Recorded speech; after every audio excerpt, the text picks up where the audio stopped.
নির্বাচনগুলোতে হচ্ছে কেন্দ্র দখল। সেখানে যেহেতু সকল দলের পার্টিসিপেট ছিল না এবং ফ্যাসিস্ট দলেরই একাধিক ব্যক্তি ক্যান্ডিডেট ছিল, সে কারণে তারা সেখানে নতুন একটা মডেল ফলো করেছে। যেই কেন্দ্রে যার শক্তিমত্তা বেশি ছিল সেই কেন্দ্রে দখল করে জোর করে সিল মারার মাধ্যমে রিগিং করা হয়।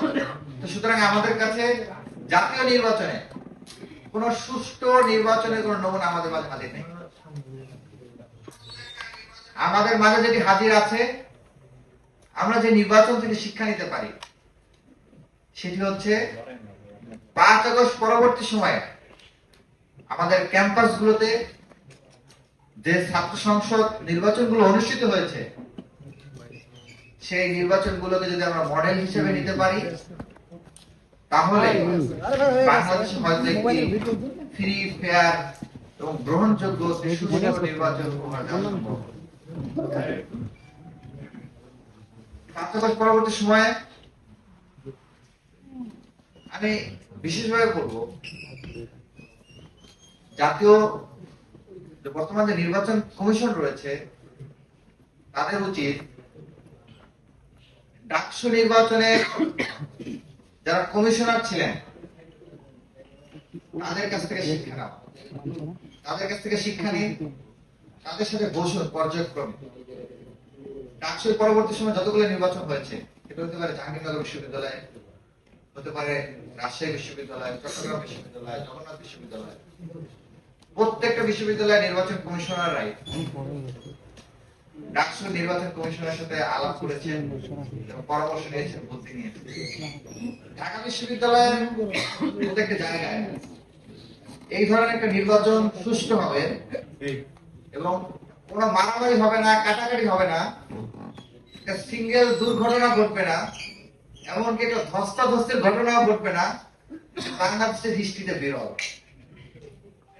বাংলাদেশে যতগুলো ডাকসু নির্বাচন হয়েছে, এমন কোন নির্বাচন নাই যে নির্বাচনে মারামারি, হানাহানি ঘটনা ঘটে নাই।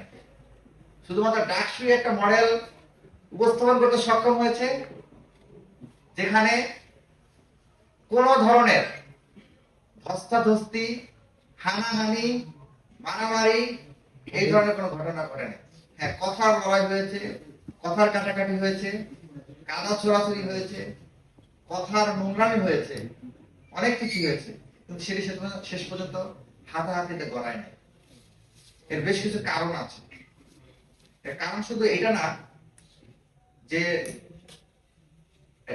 ঢাকা বিশ্ববিদ্যালয়ের যে নির্বাচন কমিশন ছিল তারা খুব শক্তিশালী ছিল, বিষয়টা এরকম না। তবে এখানে যে অর্গানগুলো কাজ করেছে সেই অর্গানগুলো খুব শক্তিশালী ছিল। আমাদের প্রত্যেকটা নির্বাচনের যে কেন্দ্রগুলো ছিল, কেন্দ্রগুলোতে প্রত্যেকটা কেন্দ্রে 2 জন, 3 জন, 4 জন করে সাংবাদিক একবার অল টাইম কেন্দ্রের মধ্যে ছিল, যাতে করে কোনো অপ্রীতিকর ঘটনা ঘটে সাথে সাথে সেটা নোটিশ করা যায়। এবং এখানে যারা ভোটার ছিল তারাও সচেতন ছিল, যারা প্রার্থী ছিল তার প্রত্যেকেই সচেতন ছিল। যে কারণে সবার যে সম্মিলিত প্রয়াস, সাংবাদিকদের ভূমিকা, প্রার্থীদের ভূমিকা, ভোটারদের ভূমিকা, এই সম্মিলিত ভূমিকার মাধ্যমেই একটি ফ্রি অ্যান্ড ফেয়ার ইলেকশন এখানে সংগঠিত করা সক্ষম হয়েছিল। সে কারণে আমি দেশবাসীর কাছে আপনাদের মাধ্যমে আহ্বান জানাবো, আমরা যদি একটি ফ্রি অ্যান্ড ফেয়ার ইলেকশন চাই, আমরা যদি চাই 5 আগস্ট পরবর্তী সময়ে বাংলাদেশে আর কোনো ফেসিবাদ ফিরবে না, আমরা যদি চাই 5 আগস্ট পরবর্তী সময়ে বাংলাদেশে আর কোনো ভোট কারচুপির সুযোগ থাকবে না, আমরা যদি চাই বাংলাদেশের গভর্নমেন্টে যারা যাবে তারা কেবলমাত্র জনগণের ম্যান্ডেট নিয়ে যাবে, আমরা যদি সেটা চিন্তা করি, আমরা যদি সেটা চাই, তাহলে আমাদের প্রত্যেকটা দেশপ্রেমিক নাগরিককে জুলাই শহীদদের রক্তের প্রতি আমাদের যে ঋণ আছে সেই ঋণের তাগিদে হলেও প্রত্যেকটা কেন্দ্রে কেন্দ্রে আমাদের সকলকে দল মত নির্বিশেষে ভোট রিগিং এর বিরুদ্ধে ঐক্যবদ্ধ হতে হবে।